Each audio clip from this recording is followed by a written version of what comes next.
There's a reason why we enjoy movies like Battle Royale and The Hunger Games. They're a battle for survival filled with an engaging back and forth of isolated paranoia and fierce encounters. And the adrenaline never really goes away even in the quiet moments. But more than any of that, it's just plain fun watching a bunch of people go all out. That's why it isn't all that surprising that translating this experience into a video game would lead to massive amounts of success. While it has already existed as user-created modes in various games, the Battle Royale genre truly blew up back in 2017 with the release of PlayerUnknown's Battlegrounds, introducing us to an addicting formula that's varied, thrilling, and made of grand proportions compared to other PvP modes out there. It's essentially a free-for-all mode on steroids. Since then, many other gaming franchises have formed their own Battle Royale modes, from known shooters like Call of Duty and Battlefield, to even JRPGs like Final Fantasy.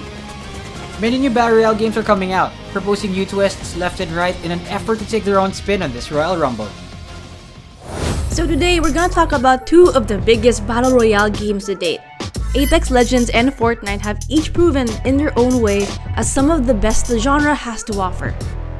Over the years, they have garnered the largest player base among its contemporaries, and that is something that must not be overlooked. We're a gaming information station, and let us guide you through all you need to know about these two big titles and help you decide which game is the right one for you. In each episode, we'll be focusing on the different core aspects that both games share, while also figuring out how each game provides their own unique spin on them. So choose your legends, or raise your pickaxes, as we break down Apex Legends and Fortnite, starting with their battle systems, game modes, and an overview of their ongoing story and lore.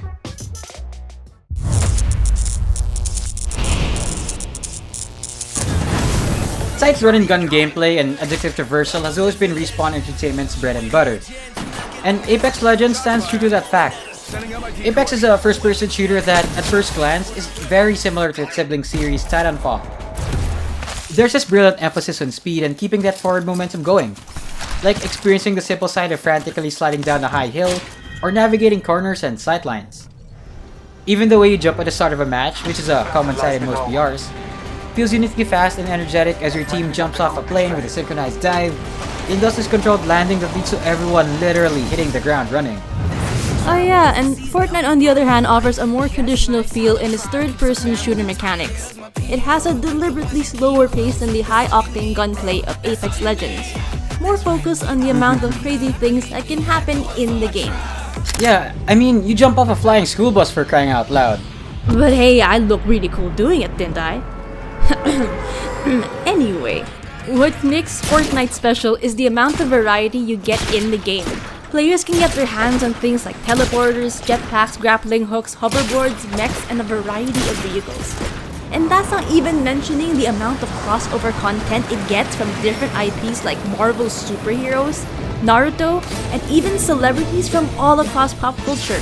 All that plus the game's famous build mechanics that add a more unique approach to its combat and traversal is what sets Fortnite apart from shooters like Apex. Fortnite is as much a playground as it is a battleground. Now that you mentioned the playground, that does remind me of all the times I wanted to be my own superhero. You know, where I could run, slide, and climb through all the stuff in a playground. Apex Legends does this fantasy of traversal so good by being a hero shooter as well. And they have special roles and abilities that are unique to each and every one of them. So you get characters like Bangalore that can launch an artillery strike to rain down missiles on opponents. Then there's more defensive-focused legends like Gibraltar that can put down a massive shield to protect the party. And you even have someone like Bloodhound that can momentarily sense an enemy's location in a given area. And that's just a few of the many abilities that make the combat dynamic. This spectacle is nothing without the legends.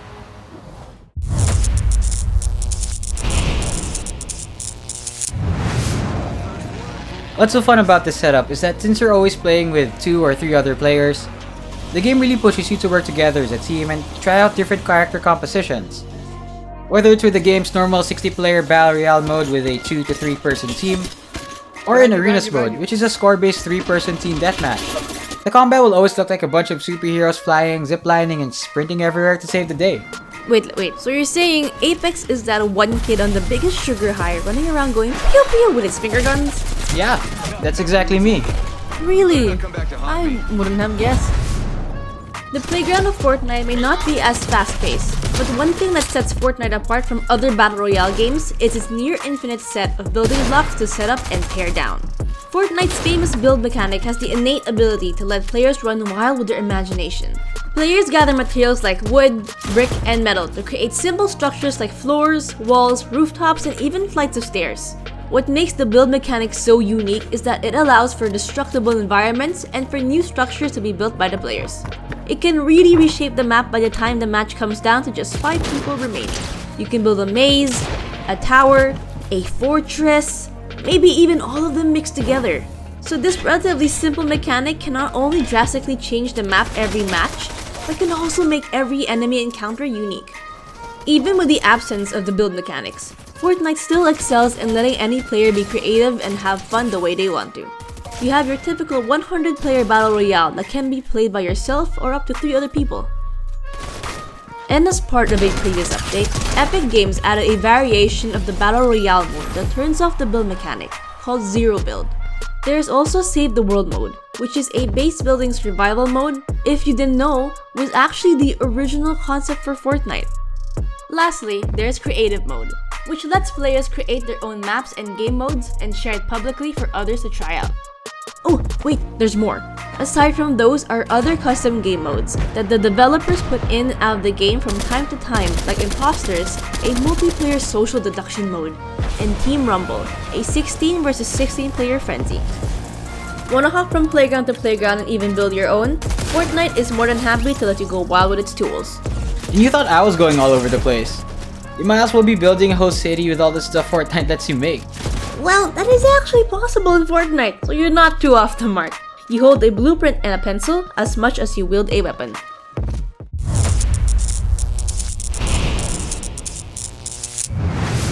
Though story isn't really the main draw for this genre, these games are built around at least some form of world building, especially when it comes to fleshing out the backstory of the playable characters.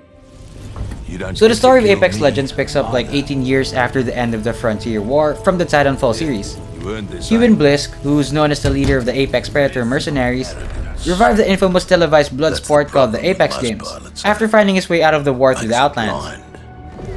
So Apex Legends highlights the story of the various legends who joined the Apex Games, and the winner of the Apex Games grants them the title of Apex Legend, as well as abundant health, publicity, and access to join the games anytime. Alright. On the other hand, Fortnite's plot mainly revolves around the conflict between the Imagined Order, or the IO, and the Seven. The IO is an ancient secret organization that controls the Zero Point, a cosmic entity able to control and bend reality in all multiverses. With the aid of the Zero Point, the IO has been kidnapping people all across realities to experiment on them, usually by means of having to fight each other in a constant time loop. Pretty meta, if you ask me. Players act as one of IO's kidnapped test subjects called Loopers. Meanwhile, the Seven is a resistance group, tasked in retrieving and protecting the Zero Point, therefore stopping IO and ending the time loop. This paves the way for Fortnite to justify its outrageous crossovers, to eventually serve as canon in later chapters. But hey, all the more wacky team-ups and out-of-nowhere matchups, the better. What's not to love? So you're telling me that having Ariana Grande team up with a Waffle Man and going up against an overly buff Kitten and Ryu from Street Fighter, while Spider-Man is in a hog and fishing nearby, is totally canonically plausible and normal? Well, it's not normal, but you do get used to it. Well, I can get behind that. Meanwhile, Apex cast of larger-than-life heroes and villains is a cinematic universe just waiting to be greenlit. No wonder fans from both games are hooked to each of their stories and characters. Yeah, that's true. And given that each game's story and lore are neatly wrapped around the respective battle systems and game modes, it goes to show that there's just as much care and attention to giving life to each of the game's game world, as much as filling it with tons of ways to fight in it. Yeah. So whether you're looking for a fast and furious game to get your heart racing, or a sandbox to build your adventure the way you want to, I do think both games offer a strong foundation to satisfy those expectations.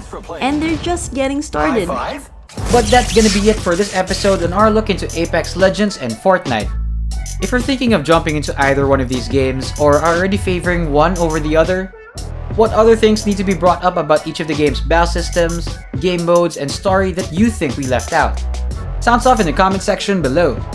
In the next episode, we'll be going through each of the game's map design, level of customization, as well as their varying arsenal of weapons and items.